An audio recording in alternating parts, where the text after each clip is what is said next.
Hello everyone, आज हम लोग डिस्कस करेंगे कि अगर हम लोग कोई गैस का दवाई वगैरह ले रहे हैं, जैसे हो गया पेंटोपराजोल हो गया, रेबीपराजोल हो गया, ओमिपराजोल हो गया, अगर ये सब मेडिसिन ले रहे हैं तो इसका क्या डोज रहेगा, किस डोज में देना है, एडल्ट में क्या डोज रहेगा, बच्चों में क्या डोज रहेगा, ये सब के बारे में आज हम लोग डिटेल से जानेंगे। तो चलिए वीडियो को स्टार्ट करते हैं।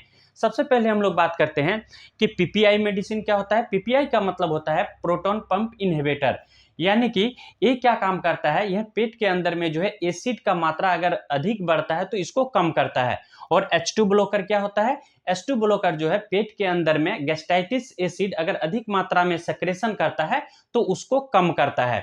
तो ये हो गया H2 ब्लॉकर।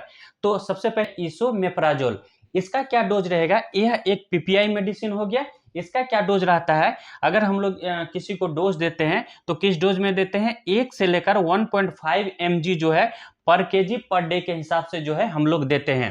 पेशेंट के कंडीशन के अकॉर्डिंग जो है हम लोग ओडी या बीडी दे सकते हैं। और एडल्ट में क्या डोज रहता है, एडल्ट में जो है डोज हम लोग देते हैं 20 से लेकर 40 mg। पेशेंट के कंडीशन के अकॉर्डिंग जो है ओडी या बीडी दे सकते हैं।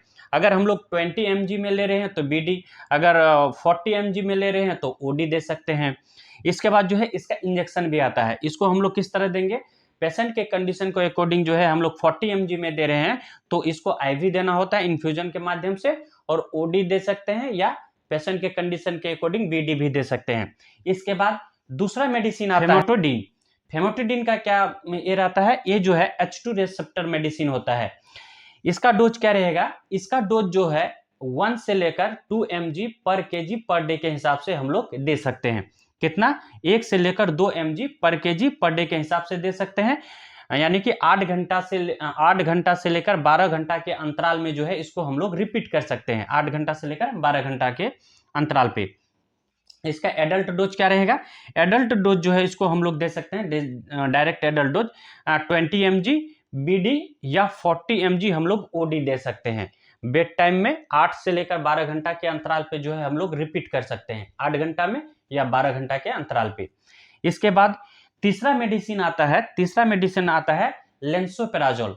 लेंसोपेराजोल का क्या डोज रहेगा, इसका डोज रहता है 1 से लेकर 1.5 mg पर केजी पर डे के हिसाब से रहता है। इसको जो है हम लोग 12 से लेकर 24 घंटा के अंतराल पे जो है इसको हम लोग रिपीट कर सकते हैं। ठीक है, एडल्ट डोज 30 mg ओडी हम लोग दे सकते हैं बेड टाइम में। कितना दिन तक ले सकते हैं, 4 से लेकर 8 सप्ताह तक हम लोग इसको यूज कर सकते हैं। हम लोग बात करते हैं ओमिपराजोल के बारे में। ओमिपराजोल जो है यह भी एक पीपीआई मेडिसिन होता है। इसका डोज क्या रहेगा, इसका डोज जो है हम लोग दे सकते हैं 2 से लेकर यानी कि 2 से लेकर 2.5 mg पर केजी पर डे के हिसाब से हम लोग दे सकते हैं। इस मेडिसिन को जो है हम लोग 8 से लेकर 12 घंटा के अंतराल पे इसको हम लोग रिपीट कर सकते हैं। इसके बाद इसका एडल्ट डोज हम लोग डायरेक्ट कितना दे सकते हैं, एडल्ट डोज जो है हम लोग 20 mg बीडी सुबह शाम करके दे सकते हैं, या ओडी जो है अगर 40 mg देते हैं तो ओडी दे सकते हैं।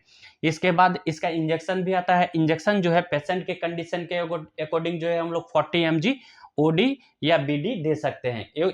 इस इंजेक्शन को जो है हम लोग आईवी यूज करते हैं, यानी कि इंट्रावेनस देते हैं। इसके बाद पांचवा मेडिसिन आता है पेंटोपराजोल। पेंटोपराजोल जो है यह एक पीपीआई मेडिसिन होता है। इसका क्या डोज रहेगा, इसका जो है चाइल्ड में डोज रहता है, जैसे चाइल्ड में 15 से लेकर 40 केजी का कोई बच्चा है तो उसको जो है हम लोग 20 mg ओडी देते हैं, यानी कि 20 mg ओडी देते हैं। इसके बाद अगर 40 केजी से ऊपर का बच्चा है तो उसको जो है हम लोग 40 mg ओडी यानी कि दिन में एक बार देते हैं।